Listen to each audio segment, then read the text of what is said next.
સુરતમાં ગણેશ ઉત્સવના તહેવારની તૈયારીઓ શરૂ થઈ ગઈ હોય તેમ ખટોદરા પોલીસ મથક વિસ્તારમાં ગણેશ ઉત્સવ સમિતિ દ્વારા બેઠક યોજાઈ હતી।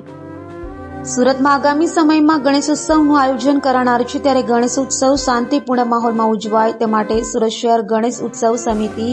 અને સુરત પોલીસ દ્વારા અત્યારથી જ કામગીરી શરૂ કરી દેવાઈ છે। ત્યારે સુરત શહેર ગણેશ ઉત્સવ સમિતિ દ્વારા ખટોદરા પોલીસ મથકની હદમાં અલથાણ ખાતે ગણેશ ઉત્સવ સમિતિની બેઠક યોજાઈ હતી, જેમાં પોલીસ અધિકારીઓ સહિત ગણેશોત્સવ સમિતિના સભ્યો અને ગણેશ આયોજકો હાજર રહ્યા હતા, જ્યાં ગણેશ આયોજકોને માર્ગદર્શન અપાયું હતું। આજ રોજ ખટોદરા પોલીસ સ્ટેશન તેમજ અલથાણ પોલીસ સ્ટેશનના વિસ્તારમાં જે ગણપતિની સ્થાપના થનાર છે તે ગણપતિ માટે ગણેશ ઉત્સવ સમિતિ દ્વારા અને ખટોદરા તેમજ અલથાણ પોલીસ દ્વારા એક શાંતિ સમિતિનું મિટિંગનું આયોજન કરવામાં આવ્યું। જે મિટિંગમાં આગામી તારીખ 7/9/2027ના રોજ જે ગણપતિની સ્થાપના થનાર છે તથા 17/7/2024માં જે ગણપતિનું વિસર્જન થનાર છે તે બાબતે પૂર્વ તૈયારી અને તેના ભાગરૂપે કોઈપણ પ્રકારના કોમ્યુનિકેશન થાય, સારી રીતે થાય તે માટેની પૂર્વ તૈયારીના ભાગરૂપે એક મિટિંગ કરવામાં આવી, જેમાં કોર્પોરેટરશ્રીઓ,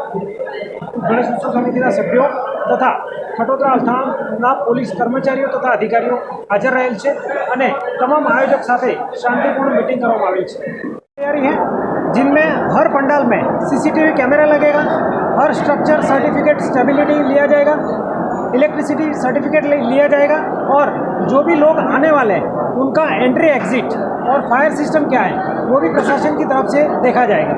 जहाँ जहाँ कुछ भी कमी है उसको अच्छे से अच्छा बढ़िया करने के लिए पुलिस प्रशासन की तरफ से तैयारी रहेगी।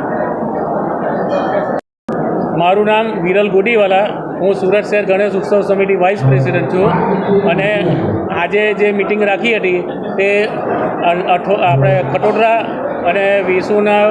જે ગણેશ આયોજક છે તેની આજે મિટિંગ રાખી હતી। આગામી કાર્યક્રમની ચર્ચા વિચારણા અને એના માટે આ મિટિંગ રાખી હતી અને મિટિંગ ખૂબ જ સરસ ગઈ છે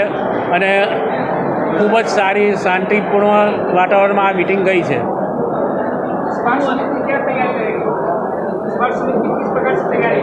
समिति की तैयारी तो 3 महीने से शुरू हो जाती है और हर संडे